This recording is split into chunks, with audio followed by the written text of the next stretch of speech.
buhay! Ngayon naman ay magluluto ako ng ukoy na dulong or yung maliliit pong isda ang sangkap, paminta, magic sarap, bawang, sibuyas, itlog, harina at ang cornstarch. Siyempre ang ating dulong or yung maliliit na isda. Mas maliit pa po ito sa dilis. Ayan, pinong-pino po yan.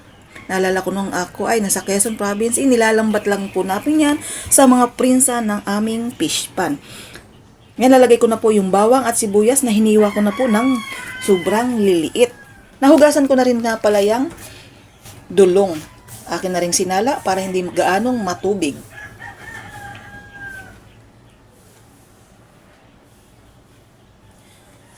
Sunod naman nilagay ko ang pamintang pino. Yan, isang sachet po yan ng pinong paminta.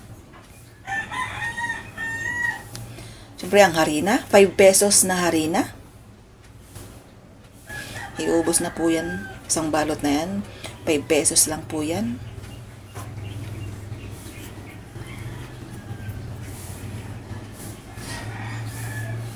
Sunod naman ay 5 pesos na cornstarch. Pero hindi ko po ito uubusin.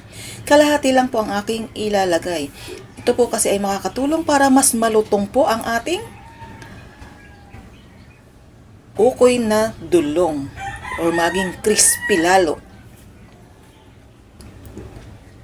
Nilagay ko na rin po yung ating seasoning ng magic sarap para lalong sumarap ang ating ukoy na dulong. At nilagyan ko rin po ng asin, depende sa inyong panglasa. Mimix lang po natin yan hanggang mamix po siyang mabuti. Ngayon, wala na tayong makitang buo na harina at cornstarch.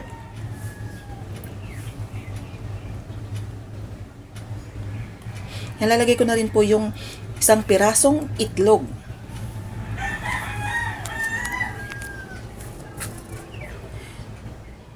Wala pa pong 1/4 yung ukoy, ay yung ano na yan, yung dulong na yan.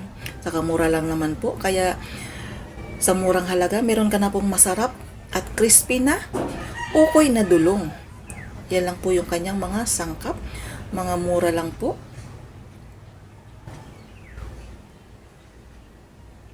Mimix lang po nating mabuti para hindi po magbuo-buo yung sangkap natin or hindi masyadong mahalo.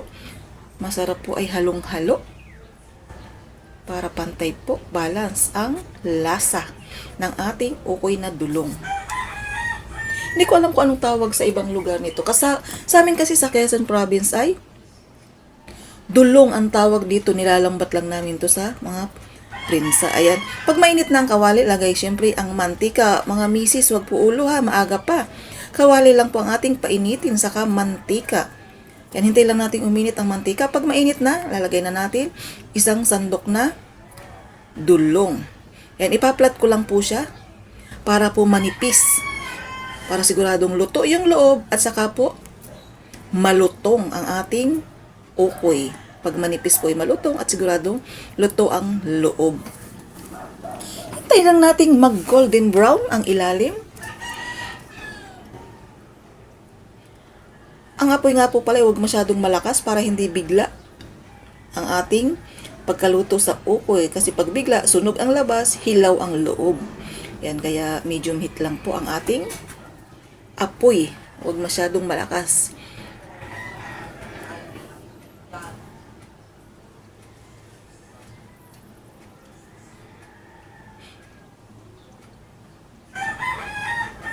Nakikipagsabayan yung manok, pahingi din daw siya. Naamoy daw nilang masarap ang aking nilulutong almusal. Ito po ay pwedeng pang ulam, pwede rin namang pang merienda. Pwedeng ketchup, pwedeng suka na manghang ang ating kapartner dito sa ukoy na dulong. Pero para sa akin, gusto ko yung maanghang na suka. Sa mga bata naman, mas gusto nila ay ketchup.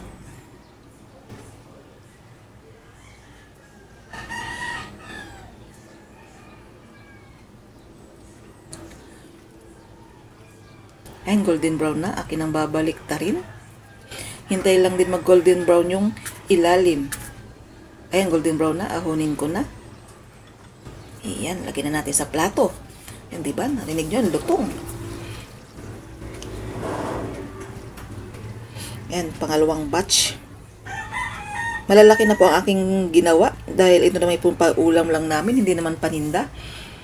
Yan, parang sinlapad na ng pancake para po mas mabilis pong maluto. Ilang salang lang. Yan, pangalawa na po yan. Dito na tayo sa third batch. Ganun lang din po, ipaplat lang po para lumipis. Paninipisin lang po para luto hanggang loob ang ating ukoy. Hindi hilaw ang loob, malutong ang labas. Pantay po yan. Ayan. Tapos na ang pangatlong batch. Sa pang-apat na batch na tayo ng salang ng ukoy. Yan, last na po ito. 4 na salang po siya na malalaki doon sa wala pong 1/4 na kilo ng ating ukoy. Paplat lang din po. Tapos pag golden brown na, babalik ta rin na. Meron na tayong masarap na pang-ulam or pang-merienda. Yan, luto na. Balik ta rin uli. Luto na po ang ukoy. Ayan, 4 na piraso. Malalaki. Tapos sausawan, sukang, maanghang. Kung nagustuhan nyo ang aking video, paki-subscribe, like, and share naman po. Marami pong salamat sa inyong panonood.